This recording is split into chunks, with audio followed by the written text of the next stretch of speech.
Baie welkom by vandag se klein groeples. Is vir my lekker om elkeen van julle net te verwelkom hierso.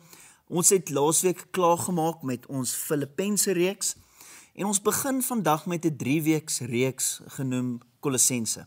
Ons gaan die brief so bietjie bestudeer. Nou die brief aan die kerk in Kolosse is deur Paulus en Timoteus geskryf. Paulus het nie self die kerk gestig nie. Die kerk is gestig deur Epaphras en Epaphras was een van Paulus se studente gewees. So ons kan amper sê die kerk in Kolosse was Paulus se kleinkinders gewees. Die rede vir die brief was 'n versoek gewees aan Paulus deur Epaphras. Epaphras het aan Paulus verduidelik wat die kondisie van die kerk is, en dat hy bekommerd is, en dit is op daardie versoek, en daardie informasie wat aan Paulus gegee is, wat hy dan die brief skryf. Nou, die kerk het hulle self gevind tussen verskillende kulture in hulle tyd, die konteks waarin hulle self gevind het. Die konteks was vol van Frigiese mense gewees, as ook Jode.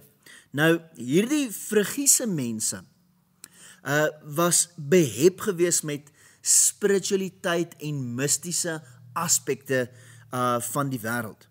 Hierdie nuuskierigheid vir geestelike ontmoetings het toe die kerk geïnfiltreer.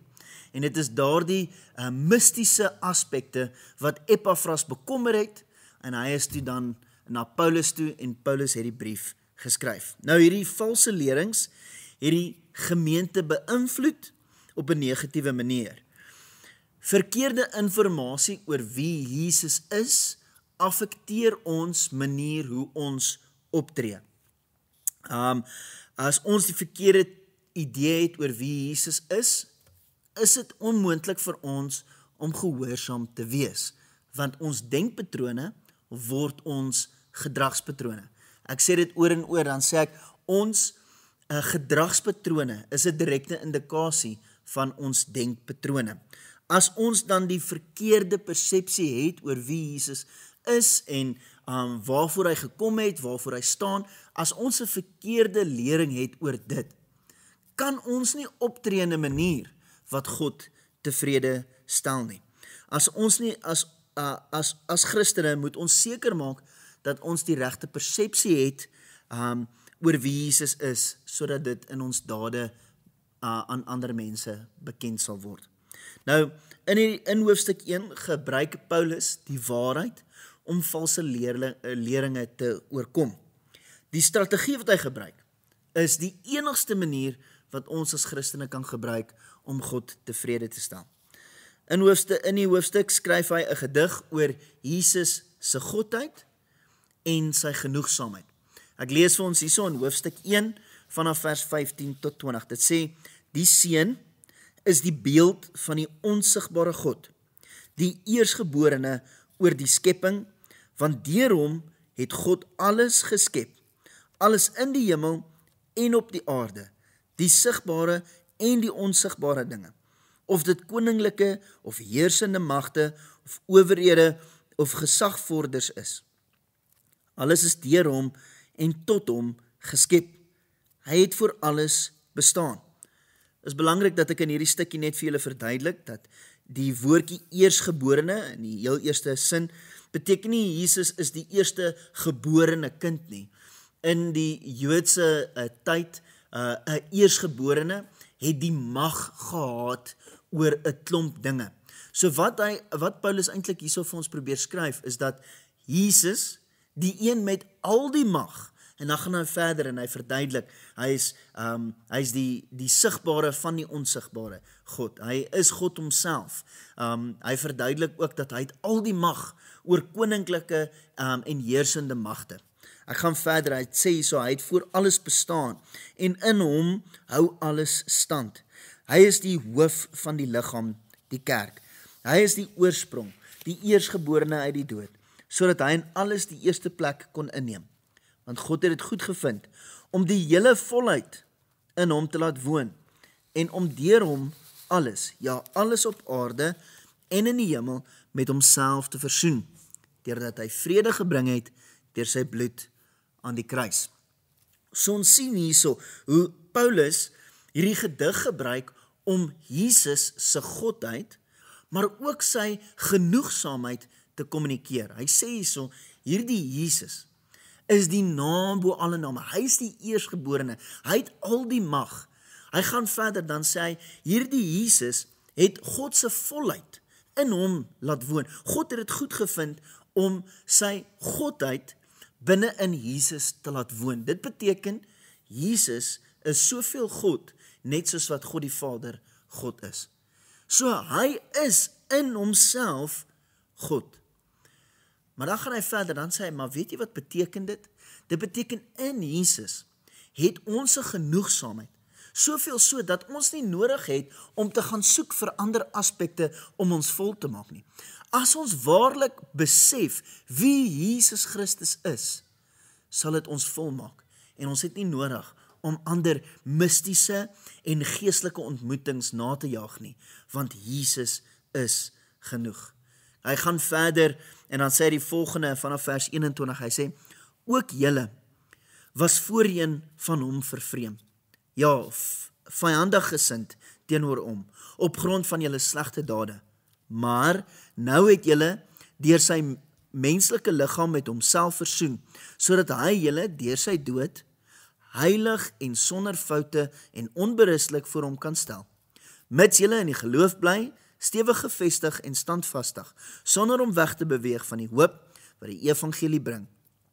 Dit is die evangelie wat julle gehoor het, en wat in die hele skepping onder in die hemel verkondig is, en waarvan ek, Paulus, 'n dienaar geword het. Hy kom hierso en dan sê hy, ons was vervreemd gewees van hierdie Jesus, maar nou, as gevolg van dit wat hy op die kruis gedoen het, is ons nie meer vervreemd nie. Dit beteken, hy rus ons toe om totaal en al in die wil van die Here te wees. Hy sê daarso, dat hy deur sy dood, dit wat hy op die kruis gedoen het, heilig en sonder foute en onberispelik voor hom kan stel. So hy sê, deur dit wat Jesus Christus gedoen het, is ons nou op 'n plek waar ons kan doen wat God van ons vra, mits ons standvastig in die geloof bly. So Paulus gebruik hierdie twee aspekte. Jesus is God en hy is genoeg. En as ons nie tot die volle beseffing kom van dit nie, gaan ons nooit die regte goeders kan doen om God tevrede te stel nie. Hoekom?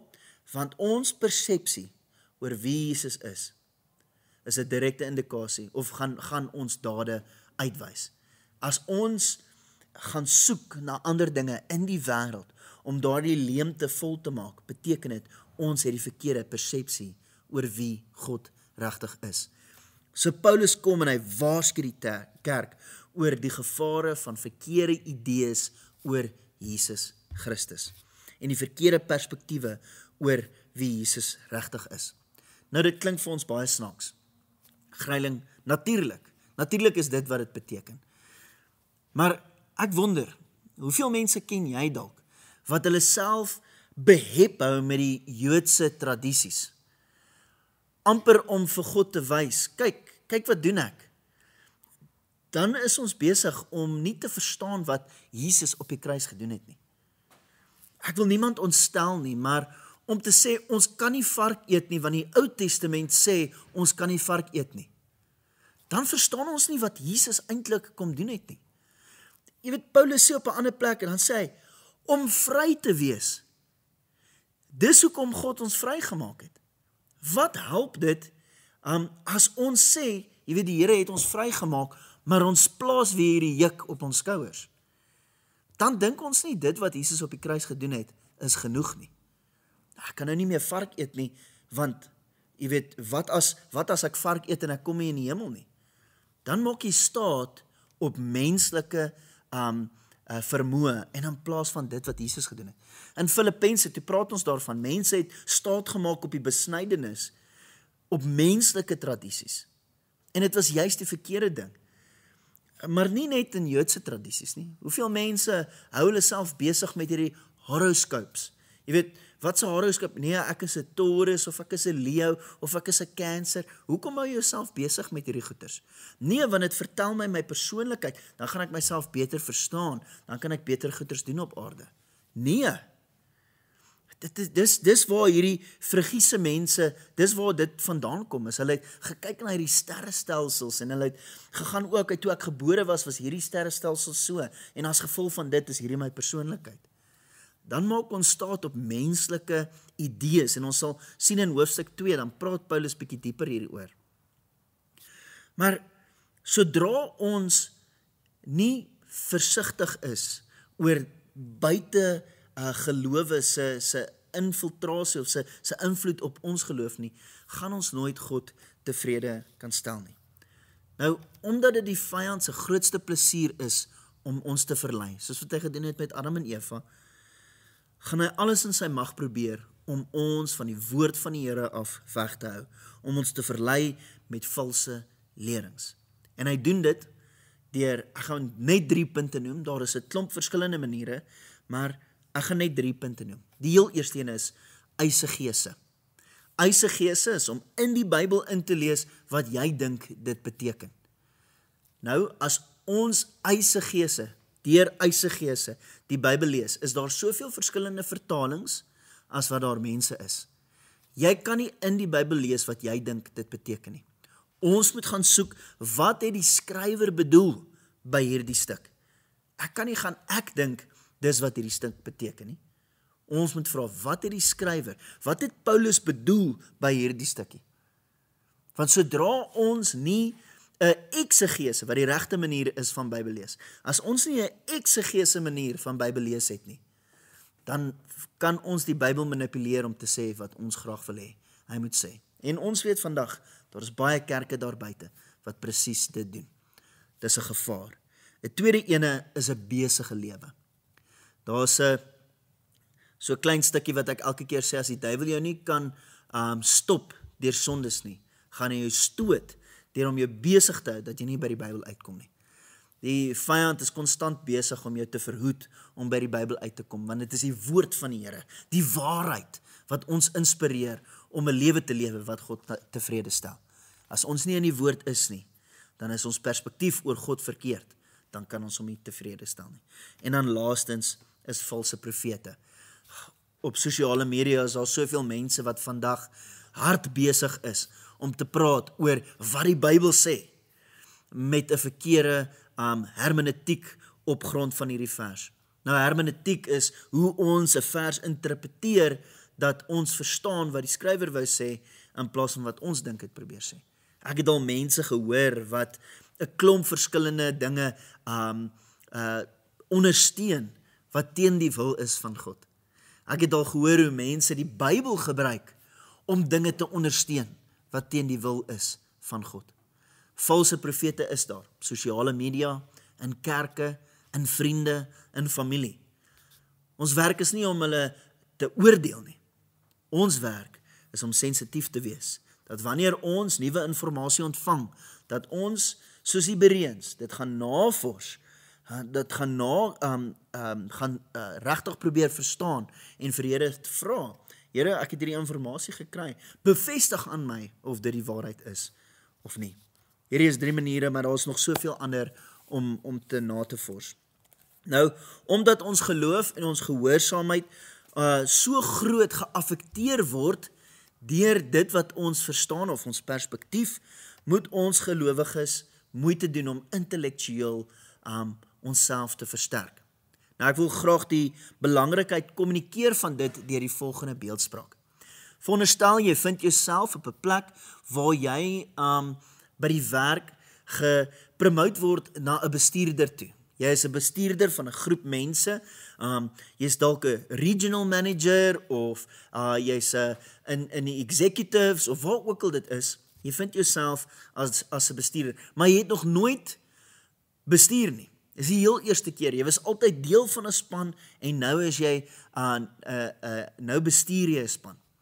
Die heel eerste ding wat jy sal doen, is jy gaan jouself bekend maak aan bestuursmetodes, jy gaan jouself bekend maak aan wat werk nie, sodat jy nie jouself op 'n situasie vind waar jy met jou broek op jou enkels is nie. Want jy weet, jy het 'n verantwoordelikheid, en hierdie verantwoordelikheid vat dat jy weet hoe om te bestuur, en omdat jy nou moeite gaan doen het om uit te vind en na te vors hoe dit lyk om 'n goeie bestuurder te wees, kan jy jou werk verrig. Ek wil vra, doen ons dit dieselfde met ons geestelike lewens? Wanneer ons hierso by die kerk hoor, ons is in 'n geestelike geveg, doen ons die moeite om uit te gaan vind, om onsself intellektueel voor te berei, hoe om in 'n geestelike geveg te reageer. Hoe om 'n sekere situasie te hanteer wat die Here tevrede stel. Ek wonder, inteendeel, ek het al gesien dat die woord een van die grootste redes is hoekom mense nie meer in die kerk bly nie. Hulle verstaan dit nie, hulle noem hulle self nie lesers nie, en hulle ken net nie wat in die Bybel staan nie. So, hulle weet nie wat daar binne staan nie, tog noem hulle self Christene, en dan gaan hulle in hierdie geveg in met die vyand of 'n sekere situasie. Hulle misluk totaal en al, en hulle het hierdie skuldgevoel en dan bly hulle weg van die kerk af, of hulle gaan, hierdie Christen ding is nie vir my nie. Maar hulle het nooit moeite gedoen om regtig te gaan insig kry, en regtig te gaan verstaan, wat sê die woord oor sekere situasies nie. God roep ons, en hy rus ons toe, om hom te soek. En hy sê, vra en vir jou sal gegee word, soek en jy sal vind, klop aan die deur, en die deur sal vir jou oopgemaak word. Ek wil graag afsluit met Paulus se woorde in hierdie volgende, in Kolossense 2 vanaf vers 2. Hy sê, dit is my doel, dat hulle harte, deur liefde saamgebind, bemoedig mag word, en dat hulle kan kom tot die volle rykdom van allesomvattende insig, ja, tot die kennis van die misterie van God, naamlik Christus, in wie al die skatte van die wysheid en kennis verborge is. Dit sê ek, sodat niemand julle met slinkse argumente om die bos sal lei nie. Paulus sê hierso, dit is sy harts verlange, dat die mense die insig, die misterie van God, nie van aardse dinge nie hierdie frigiese, mystieke, geestelike ontmoetings nie dit nie, die misterie van God, wat Christus is, dat hulle het regtig sal verstaan, want al die skatte van wysheid en kennis lê binne hom. En dit is my gebed vir julle, is dat julle hom regtig sal leer ken vir wie hy is, dat dit julle lewe sal inspireer om meer en meer soos Jesus te lyk. Met dit in gedagte, kom ons gaan bespreek die vraag. Julle moet 'n lekker aand verder hê. Tot volgende keer.